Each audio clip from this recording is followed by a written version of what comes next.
박정희가 문경 공립보통학교에서 3년간 교사로 근무하다가 군인의 길로 들어섰기 때문에 교사로서의 박정희는 불만에 차 있어 불성실한 근무 자세를 보였을 것이라는 선입감을 가질 수 있다.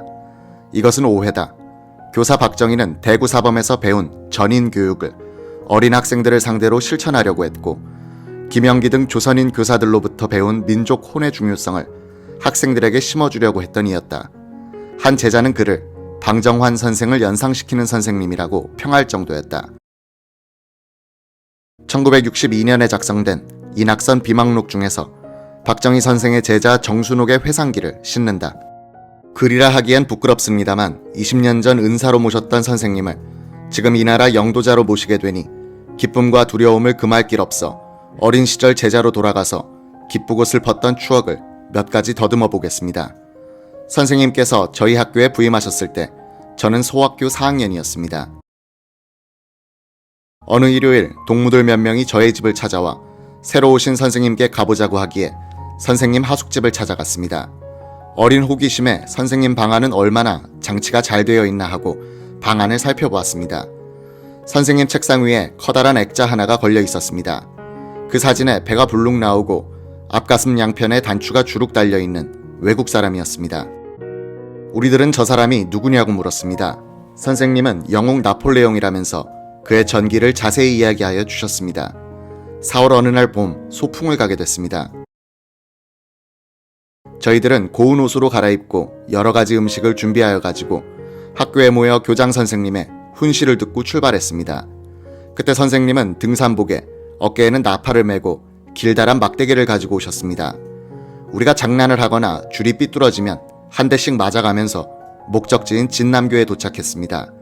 우리는 선생님과 점심을 먹고 노래를 부르고 즐겁게 놀고 있는데 한 아이가 물에 빠져 죽는다고 고함을 치는 소리가 들렸습니다. 그 순간 박 선생님은 깊은 물속으로 뛰어들었습니다. 저희들은 선생님이 죽는다고 고함을 치며 다른 대여섯 명의 선생님들과 함께 둑에서 벌벌 떨고 있는데 한참 만에 박 선생님이 다 죽은 아이를 물속에서 건져냈습니다. 선생님은 그 아이에게 인공호흡을 시켜 물을 토하게 하니 그제서야 깨어나는 아이를 보니 선생님이 하느님같이 고마웠습니다. 어느 일요일 저희들은 박 선생님과 일본 선생 두 분이 노는 자리에 갔습니다. 일본 선생 한 분이 말하기를 조선 여성은 예의가 없으니 젖가슴을 다 드러내고 물동이를 이고 다니느니 하고 우리나라 여성들의 흉을 보고 있었습니다. 박 선생님은 우리들을 향해서 우리말로써 너희들 저 말 잘 새겨들어라고 하셨습니다. 박 선생님은 우리끼리 있을 때는 꼭 우리말을 쓰자고 다짐하기도 했습니다. 철없는 우리들은 아무 의미도 모르고 선생님 조선말 하면 퇴학당하는데 왜 그래요? 하고 반박을 한 것이 기억납니다. 그때 선생님께서는 얼마나 마음이 아프셨겠습니까? 어느덧 우리들은 6학년이 됐습니다. 그해 봄 소풍은 5, 6학년생이 우리 학교에서 70리나 되는 산고개를 넘어 김용사라는 데에 가서 하룻밤을 쉬고 돌아오게 됐습니다. 돌아오는 길에 소낙비를 만났습니다. 우리 어린 것들이 70리 산고개를 다 넘도록 비는 그치지 않아 미끄러져 웃는 아이, 넘어져 우는 아이, 고인물 속에 일부러 들어가 첨벙대는 아이, 웃으며 울면서 넘어가고 있는데 먼 행길이 보이면서 트럭이 한 대 달려오고 있었습니다. 우리들은 인소라는 선생님께 저 차를 잡아가지고 우리들을 태워달라고 졸랐습니다. 그러는 사이 그 트럭은 우리 앞에 도착했습니다. 그 차는 바로 박 선생님이 우리를 마중하려고 몰고 오신 차였습니다. 저희들은 물귀신처럼 됐지만 얼마나 반가웠는지 모릅니다. 선생님은 우리들을 차에 태워주시면서 추위에 떨고 있는 우리들에게 노래를 부르자고 하셨습니다. 그리고는 가지고 오신 나팔을 부시면서 우리들에게 용기를 나게 하셨습니다. 서글펐던 소풍이 웃음과 즐거움으로 변하여 지금까지 기억에 생생합니다. 저희들이 졸업한 후 선생님은 학교를 떠나시게 됐습니다. 어느 날 동생 편에 박 선생님께서 학교를 그만두시고 떠나신다는 말을 듣고 너무나 섭섭하여 선생님을 뵈러 학교로 갔습니다. 선생님은 어디로 가신다는 말씀은 안 하시고 가서 편지를 해주겠다고만 말씀하셨습니다. 선생님은 또 너희들에게 꼭 마지막으로 부탁할 말은 공부 잘하여 씩씩하고 굳센 조선 여성이 되어달라는 것이다 라고 하셨습니다. 저희들은 선생님을 다시는 못 배울 줄 알고 울었습니다. 얼마 후 선생님께서는 저희들에게 편지를 보내주셨는데 봉투에 만주군관학교라고 적혀 있었습니다. 선생님의 편지 구절에는 언제나 공부 잘하여 훌륭한 사람이 되어다오. 올해도 풍년이 들어 잘 살 수 있도록 기원한다 는 말씀이 있었습니다. 지금 서울 강동구 고덕동 아파트에 살고 있는 정순옥 할머니는 박 선생이 구해낸 물에 빠진 아이는 정극모였는데 결혼도 않고 있다가 6.25 직전에 죽었다고 증언했다. 박정희의 이 용감한 행동은 그 목격자가 많이 살아있어 과장된 신화가 아님을 알 수 있었다. 사고 현장인 진남교에 가봤더니 그 밑을 흐르는 강은 폭이 약 100m이고 물살이 샜다. 상당한 수영 실력과 용기가 없으면 뛰어들기가 어려운 곳이었다. 박정희는 정순옥의 아버지 정한수와 친했다. 당시 40살을 갓 넘었던 정한수는 문경보통학교 교사를 지낸 적도 있었다. 두 사람이 술자리에서 농담하는 것을 정순옥은 엿들은 적이 있다. 정한수는 박정희에게 내 사위하라며 앞으로는 나를 아버지라 불러라고 했다. 박정희는 자신이 결혼했다는 사실을 누구한테도 알리지 않고 있었다. 혼자 하숙하고 있는 박정희를 모두들 총각이라 생각하고 있었다. 그래서 정한수는 서울에 가서 살고 있던 정순옥의 언니에게 장가들라면서 그런 농담을 했다. 박정희는 정한수가 자꾸 아버지라 부르라고 하자 웃으면서 저의 형님이시죠 라고 했다. 박정희는 정순옥을 만나면 가끔 너희 언니도 너를 닮았니? 라고 물었다. 박정희가 사실은 결혼하여 딸 박재옥이 있다는 사실이 알려진 것은 박정희가 문경에 부임한 지 3년째 되는 1939년 어느 날이었다. 박정희의 셋째 형 상희가 동생을 보러 왔다가 정한수를 만났다. 이야기를 나누던 중 박상희가 동생이 결혼한 사실을 말했던 것이다. 며칠 뒤 정한수는 정순옥에게 들으라는 듯이 야, 그 박 선생은 결혼하셨단다 라고 말하는 것이었다. 물론 그 뒤로는 혼담이 사라졌다. 정순옥이 6학년 때 박정희는 식사만 임창발의 집에서 하고 기건은 학교 숙직실에서 하고 있었다. 자연히 박정희는 숙직도 자원에서 하는 일이 잦았다. 그럴 때면 나이가 찬 정순옥 등 다 큰 처녀들이 숙직실로 우 물려가서 놀다 오곤 했다. 숙직실 바로 아래 교장 사택이 있어 이런 모습이 눈에 거슬렸던 모양이었다. 하루는 일본인 담임교사 스즈키가 정순옥과 여학생들에게 넌지시 일본에서는 다 큰 처녀들은 저녁에는 외출을 하지 않는단다. 너희들도 조심해라 고 말하는 것이었다.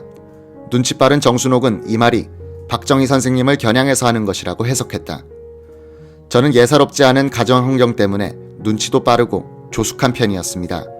그런 저의 눈에 비친 박 선생님은 절대로 교사로 평생을 보낼 뿐이 아니었습니다. 못 다루는 악기도 없었고 못하시는 운동도 없었고 하여튼 매력있는 남자였습니다. 박정희 교사에 대한 제자들과 주민들의 증언들을 종합하면 이런 이미지다. 아침마다 나팔 불고 청소에 철저한 사람, 운동과 병정놀이를 좋아하고 학생들과 잘 놀아주는 선생, 일본 사람들에게 얕보여서는 안 된다고 끊임없이 투지를 불어넣어 주던 분, 빈부 귀천을 가리지 않고 제자들을 사랑한 사람, 일본인들도 어려워한 대담한 배짱, 술을 좋아하는 교사, 가정 방문을 많이 하고 학부 형들과 잘 어울렸던 선생, 나팔, 스파이크 달린 운동화, 목검으로 기억되는 사람, 그리고 교사로 만족할 뿐이 아니라는 느낌을 준 선생. 주영배는 자신이 3학년일 때 막 부임해와서 담임이 되었던 박정희를 이렇게 묘사했다. 박정희 선생님은 건강한 몸에 건전한 정신이 깃든다는 말을 자주 했다. 청소 시간에는 마스크를 하고 나와서 총채를 휘두르면서 학생들과 같이 청소를 했다. 깔끔한 성격의 그분은 청소에는 매우 까다로웠다. 청소 당번이 가서 청소 다 했습니다 라고 보고하면 꼭 와서 확인을 다시 하는 것이었다. 꼼꼼히 살펴보고 부족한 점이 발견되면 2번, 3번 다시 하고 지시하는 것이었다. 천장에 거미줄을 걷어내거나 유리창을 닦는 청소를 할 때는 키가 작은 어린이들이 할 수 없으므로 박 선생이 직접 해주기도 했다. 방과 후에는 어김없이 운동장에 나가 철봉 체조를 하고 달리기를 했다. 박 선생은 5학년에게는 조선어를 가르쳤다. 한글을 배워야 민족혼을 이어갈 수 있다고 암시했다. 나는 5학년 상급생들이 박 선생은 사상가야 라고 하는 말을 들은 적이 있다. 상급생들이 왜 우리나라가 망했지? 우리나라의 국기는 어떻게 생겼나? 라고 소곤대는 것을 듣고는 박 선생의 가르침을 받은 영향이라고 생각했다. 박 선생은 빈부귀천을 가리지 않는 분이었다. 모든 학급원을 똑같이 대해주시면서 개성을 살려주셨다. 주영배는 박정희가 자신의 집을 찾아준 이를 평생 잊지 못하겠다고 썼다. 가정실습 지도시 문경에서 12km나 떨어진 벽촌에 있는 저희 집에까지 오시겠다고 하셨습니다. 기뻐서 부모님에게 여쭈었더니 이렇게 먼 곳까지 오시겠니? 라고 하셨지만 선생님은 자전거를 타고 정말 오셨습니다. 농촌이라 별다른 접대는 없었지만 만족하시고 가셨습니다. 선생님의 모습이 산록으로 숨어들 때는 울고 싶도록 감사했어요. 제자 전경주는 선생님은 열등하나 사고와 등의 가정을 자주 방문했다고 기억했다. 월사금을 내지 못하는 어린이들에게 자신의 월급을 떼내어 도와주었다고도 한다. 박 선생은 또 학교에서 가까운 제자 함성백의 집에 종종 찾아와서는 그의 형과 농업 진흥에 대해 의논하기도 했다. 학교에서는 농번기인 봄, 가을에 학생들에게 4, 5일씩의 휴가를 주어 농사와 가사를 돕도록 했다. 이 기간에 박정희는 학급원들의 가정을 찾아가서 농업과 가사 실태를 조사했다. 제자 김경호는 자기 집을 찾아온 박 선생이 보리밥과 살구를 맛있게 먹고 가던 기억을 오래 간직했다. 박정희가 문경 공립보통학교에 부임했을 때 조선 총독부는 전임 우각기 총독의 시책을 이어받아 농촌 진흥 정책에 주력하고 있었다. 이 정책의 하나로 문경 공립보통학교는 문경 갱생농원과 신북 갱생농원을 경영하는 지정학교가 되어 있었다. 전국적으로 시행되고 있던 이런 지정학교 제도는 교사들이 농촌 불학의 지도를 맡고 학교는 농촌 개발운동을 이끌어갈 불학의 중견 인물들을 양성한다는 목적을 갖고 있었다. 1937년 현재 경북에는 이런 지정학교가 31개교, 장래에는 180개교로 확대한다는 계획을 갖고 있었다. 문경보통학교가 경영 주체로 되어 있었던 이 두 농원의 원장은 아리마 교장, 원감 1명, 지도원 1명, 강사 약간 명으로 되어 있었다. 이 농원에서는 농촌 개혁의 지도자감인 젊은이들을 합숙시켜 9개월 과정의 교육을 시켰다. 농촌에서 농사도 짓고 강의도 들었다. 근로체험에 의한 농민정신의 도야와 자치자영의 농민정신 함양, 그리고 황국 농민으로서의 자각이 교육 목표였다. 농촌 진흥 정책의 분위기를 돋우기 위해 농촌 진흥가란 노래를 만들어 보급하기도 했다. 박정희 교사도 이 농원에 나가서 강의를 한 적이 있었다. 일본 시모노세키 대학교 교수이던 최길성이 현장 조사를 한 결과를 보면 박정희는 문경보통학교 부설 신북간이학교에 대리 출강을 40일 정도 한 적이 있다고 한다. 2년제 보통학교인 이 신북간이학교에는 강광을 선생 한 사람이 근무하고 있었는데 이분이 40일간 출장을 간 사이 박정희가 대리 강의를 하면서 신북 농장에도 나가서 지도를 했다는 것이다. 지금 문경에는 그때 박정희로부터 지도를 받았던 농민들 중 김성환 등 3사람이 살아있다. 최길성 교수는 박정희의 농촌 진흥 정책 현장 체험이 1970년대의 새마을운동을 추진하는 데 있어서 많은 발상을 제공했을 것이라고 주장했다. 최 교수는 새마을운동과 농촌 진흥 정책의 유사성을 비교하는 표도 만들었다. 운동의 이념은 박정희 대통령의 새마을이 자조, 자립, 협동, 충효 애국이고 그것의 집약적 표현이 국민교육 헌장이었던 데 대해서 우각기 총독의 농촌 진흥은 자립, 근검, 협동 공영, 충군 애국과 교육 칙어였다. 박정희, 우각기 두 사람 다 농촌 출신 군인이었다. 두 운동의 현장 지도자들은 새마을 연수원과 농도 강습소에 의해 각각 양성됐다. 새마을 노래와 농촌 진흥가, 경제개발 5개년 계획과 농가경제 5개년 계획, 육림일과 애림일, 모범불학의 선정 등 공통점이 적지 않은 것이 사실이다. 제자 이영태는 박정희 선생이 조선어 시간에 태극기에 대해서 가르쳐 주었다고 증언했다. 박정희는 복도를 향해서 입초를 배취한 뒤 우리나라의 역사를 가르쳐 줬다고 한다. 대구사범 때 김영기 선생이 쓰던 방법이었다. 박 선생은 또 음악 시간에는 황성예터와 심청이의 노래를 가르쳐 줬다. 이영태는 박 선생을 통해서 임시정부가 상해에 있다는 것도 알았다. 박정희가 담임했던 5학년의 급장이었던 신현규는 박 선생이 특히 우리말의 지도에 열성을 보였다고 기억했다. 박 선생은 운동회 때 100m 달리기에서 일본인 교사 쓰루다에게 졌는데 연습을 많이 하여 다음 시합에서는 그를 물리쳐 문경에서는 이름을 날리게 됐다. 박 선생은 제자들을 모아서 나팔조를 만들고 지도했다. 박 선생은 새벽 4, 5시만 되면 학교 운동장에 올라가 마을을 내려다보고 나팔을 불었다. 마을 사람들은 야, 박 선생 나팔 소리다. 일어나서 소 여물을 끓여야겠다고 하는 것이었다. 그는 잠든 민족을 깨워 일으키는 연습을 하고 있었던 셈이다. 대구사범 동창생들에게 박정희 하면 즉각 나팔수라는 말이 떠오르듯이 문경 사람들에게 박 선생 하면 새벽 나팔 소리가 연상된다. 제자신현규는 1962년에 지금도 아침 6시 서울 제일방송에서 기상 나팔 소리가 들릴 때마다 선생님 생각이 간절합니다 라고 썼다. 문경 어린이들은 귀에 못이 박힌 박 선생의 나팔 소리에 맞추어 노래를 부르기도 했다. 황실광 할머니가 지금도 기억하는 가사.